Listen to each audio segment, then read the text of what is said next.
Naimbagag sa Pilipinas at tuyong dagiti kang runaan adamag diti PTV Cordillera. Kadagiti nagsasaruno apasama iti forest fire iti Cordillera inaklon ti Bureau of Fire Protection ti kinakurang ti kagawaan da para iti panakasubsib ti uram kadagiti kabambantayan.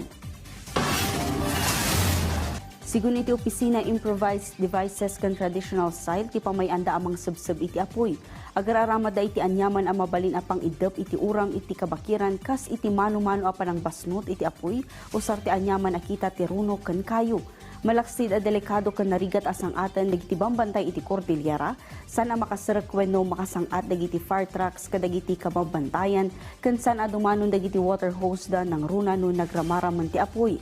Saan met nga umdas ti panakaipatungpal ti fire break ken kasapulan dapay ti epektibo ken napimpinta sa kagawaan para iti forest firefighting. Kagindad na ita pinagyamanan dati DNR ken dagiti LGU akatinulong da iti kampanya kontra iti uram. And hopefully po in the coming years, mas makabili kami ng mga modern na gamit para mas mapabilis po yung response namin pagdating po sa forest fires.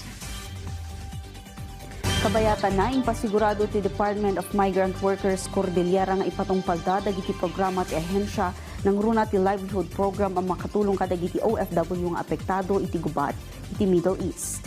Ada detalya ni Bridget Marcasi Pangosyan.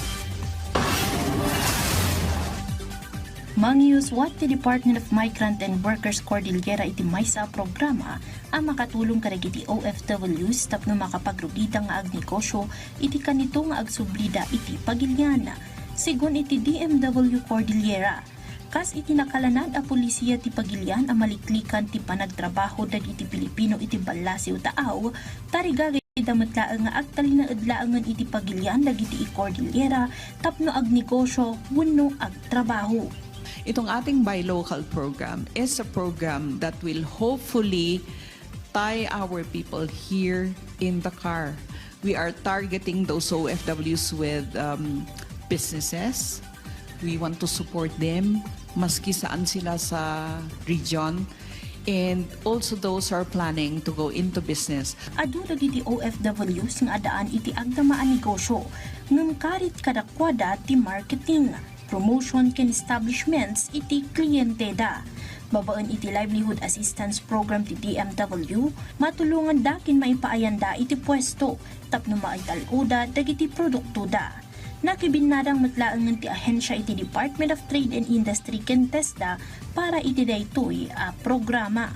At least kahit papaano, hindi lang tayo bumitaw sa binigyan lang natin ng assistance, kundi ipropromote din natin through syempre sa marketing, networking, and then we could also do trainings in partnership din po sa other line agencies. Idilaang napalabas alawas nang ipatungpal ti ahensya iti livelihood skills training kadagiti OFWs, particular ti hands-on seasons iti kimchi making, mango pickle ken cucumber kimchi.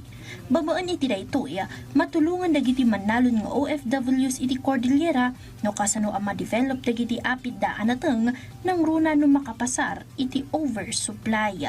Bridget Marcasi Pangosyan para iti Pambansang TV. Iti baro a Pilipinas. Dagiti kang runaan na damdamag diti PTV Cordillera i-like, i-follow ka nag-subscribe iti social media platforms ti PTV Cordillera iti Facebook, TikTok, kan YouTube.